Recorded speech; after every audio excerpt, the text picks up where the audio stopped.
कर्नाटक प्रदेश Congress committee के सदर BK Hariprasad ने ऐलान किया है कि कर्नाटक कांग्रेस की तकरीबात में कौमी गीत वंदे मातरम के सिर्फ 2 बंद गाए जाएंगे।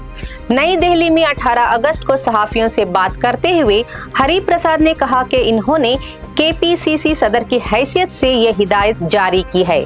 इन्होंने वाजा किया कि कांग्रेस कौमी तराने को मुकम्मल तौर पर गाती रहेगी, जैसा कि आजादी के बाद से 2026 तक होता आया है।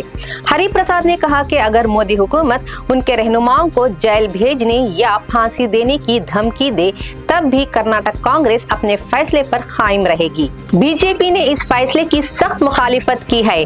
कर्नाटक बीजेपी सदर BY विजेंद्र ने कांग्रेस को मुल्क मुखालिफ करार देते हुए वजीर आला DK शिवकुमार से आइन की पासदारी करने की अपील की है। विजेंद्र ने कहा कि हुब्बुल वतनी को सियासी सहूलत के मुताबिक तब्दील नहीं किया जा सकता।